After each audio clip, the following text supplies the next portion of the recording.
the impeachment trial of the Honorable Supreme Court Chief Justice Renato C. Corona is hereby called to order. We shall be led in prayer by Senator Francis G. Escudero. Panginoon, nagpapasalamat po kami sa inyo sa muli ninyong ipinagkaloob sa aming pagkakataon para makapagtipon sa araw na ito at upang matupad ang isang bahagi ng aming sinumpaang tungkulin sa bayan. Hinihiling po namin sa inyo na sana'y gabayan ninyo ang bawat isa sa amin sa lahat ng aming pagsasalita at pakikinig upang sa gayon ay makapagpasya kami ng naayon sa iyong katotohanan at katwiran. Patuloy niyo po sana'y pagkaloob ang kahinahunan at kapayapaan sa aming kalagitnaan, ngunit higit sa lahat, patuloy po sana ninyong ipahiram sa amin ang buhay at lakas na siya naming magagamit sa araw-araw naming gawain. At bilang panghuli, sana po ibigyan niyo rin po kami ng kapayapaan sa aming pag-iisip na matanggap ang mga hindi namin kayang baguhin sa mundong ito. Kasabay niyan, sana bigyan niyo po rin kami ng tapang at lakas ng loob na baguhin ang kaya at dapat namin baguhin sa mundong ito. At higit sa lahat, hiling po namin na sana bigyan niyo kami ng pag-unawa na makita ang pagkakaiba ng dalawang yan. Naway sa bawat hamon at pagsubok na aming kaharapin, magtagumpay man kami mabigo, di namin isipin kailanman na ito'y walang dahilan at walang kakinatnan. Hiling po namin ito sa ngalan ni Jesus na aming tagapagligtas. Amen. The Secretary will now call the roll. Honorable Senators Angara Arroyo, Cayetano Alan Peter Compañero, Cayetano Pia, Defensor Santiago, Drilon, Ejercito Estrada, Escudero, Gingona, Honasan, Lacson, Lapid, Legarda, Marcos, Osmeña, Pangilinan, Pimentel, Recto, Revilla, Soto, Trillanes, Villar, Senate President, and Enrile.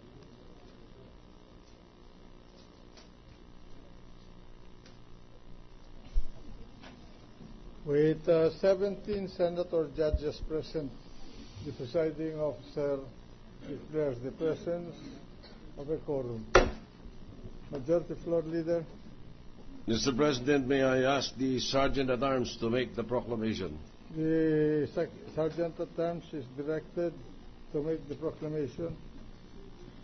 All persons are commanded to keep silent under pain of penalty while the Senate is sitting in trial on the articles of impeachment against Chief Justice Renato C. Corona.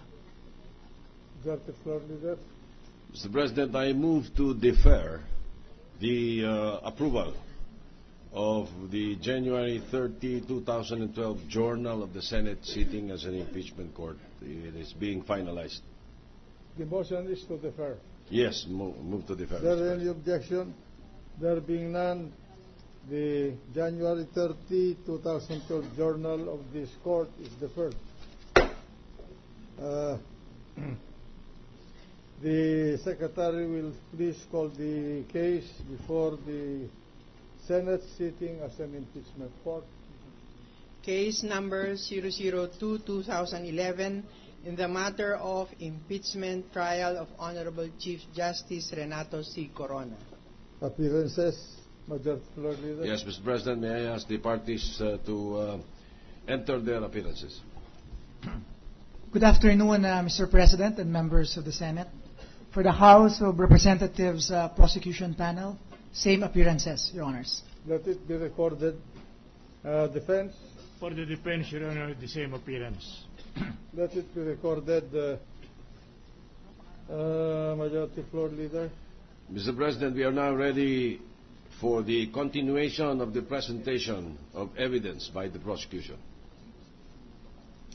Is the prosecution ready?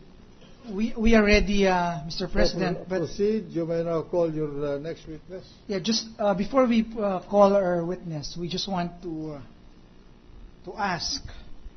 Yesterday we manifested that the prosecution panel complied with the directive of January 24, when we were required to submit the list of our witnesses and documents. And we want again to know, may we know, Mr. President, if the defense has already complied as of today? Because they have not yet complied as of the 27th and yesterday. Yeah, but The way we understood, if Your Honor, please, the way we understood it, we have the whole day today. We are filing it today. Are you ready to present a list of your witnesses? Yes, Your Honor, it's being finalized. So, Okay, we hope we get it today, Mr. President, because Why we will that- complied with respect to the prosecution. We complied on the 27th. Yeah, But anyway, we can proceed now. We are ready to proceed. All the while, I have the impression that you utilize it as your evidence. That's why you're asking.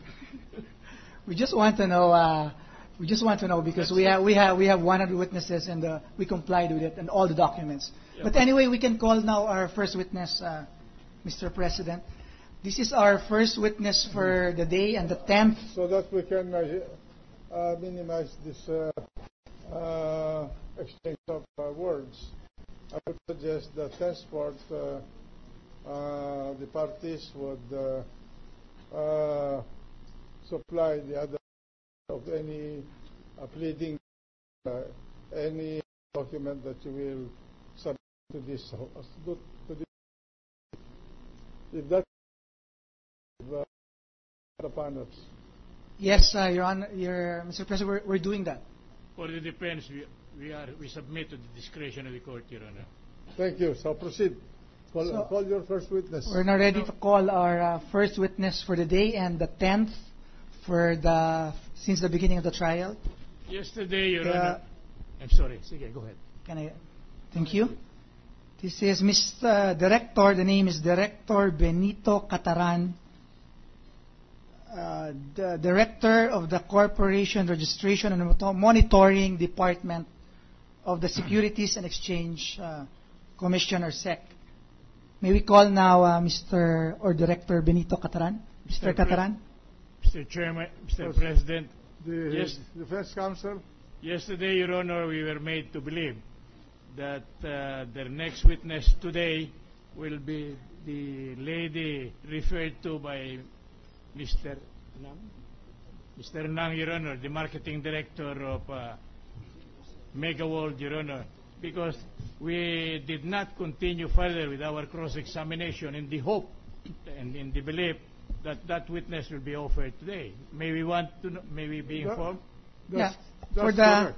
For the information of the impeachment tribunal and the defense, we requested for a subpoena yesterday, and it was issued. And I think we were informed, Mr. President, that the marketing director of Mega World is directed to appear tomorrow by virtue of the subpoena issued by this impeachment tribunal. So we may present the marketing director tomorrow. Anyway, are we still on Article 2?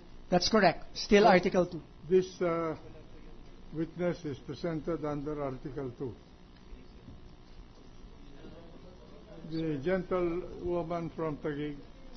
Mr. President, just a clarificatory question on the witness from Mega World yesterday. I'd like to know how we should treat his testimony in the light of the fact that it was established, I believe, through, I think, questions of some senator judges, that it was hearsay because he himself admitted that he is not familiar with certain information he testified to. So do we treat that as hearsay? Do we consider that stricken off the record? I'd like to know because it was a very lengthy testimony.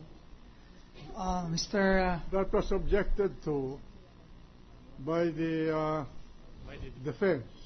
And then I asked a clarificatory question. And indeed, he said that he was told. So I ordered that it was subject to the hearsay rule, meaning that it was not disallowed to enter the record. And so I asked the lawyer, the prosecution, to the presenting